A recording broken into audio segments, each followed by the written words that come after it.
asa nanjye kukoza akantu ndi buguhe ujyana ari ahantu ugiye ndabura mbwira ngurahurike mbwira aho se namenya nkurangira gute hamagara pupuna nuwa pupu genda mayira kongorera akantu umuhereza abantu bahise bagakeka mayi ibyo birabareba data mureke mbabaza iyo umaze kurya hari ikintu waba wumva uratwakora iyo umuntu amaze kurya ntabwo ari ibyo nta kibazo akase kandi kaba gasa n'umweru reba gasa n'umweru oya ntabwo ari ibyo uri kumva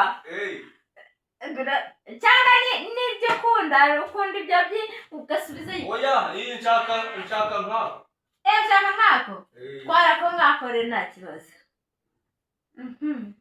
ibyo waba barimo bandiranje kandi ratuma ashaka kwivuganira umwana abana bawe umva ikibazo ukuntu ikibazo rata iyo umaze kurya wowe ahantu umva wifuza wumva wakora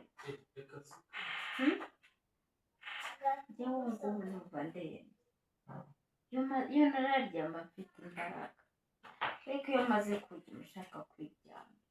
noneho bagahita bampa muri biganiro menya ngo ninze ngo nyine menya ngo ninze nakitinge menya ngo kandi mbashaka guhita niryame data uwakwe ku buryo rero nk'ubu mayira na muyizi bo barambwira ngo nizo dukoresha ubu kandi ndashaka kwiryama kandi nibo baretse ndarya ubundi uwacika bakanshaka bakambura nagiye kwiryama se namara nko kuryama hata nk'isaha nkagaruka nabo barankoresha umugambi nawufashe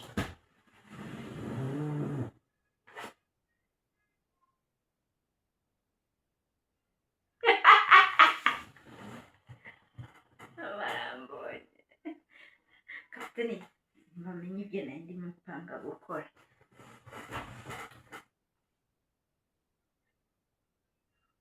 kameramani arimo arandeba arimo aresitara amatara mbona aciyeho hagati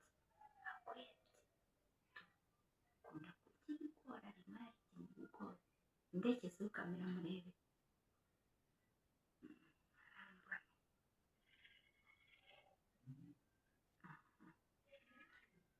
ngiye guca nyuma y'isahani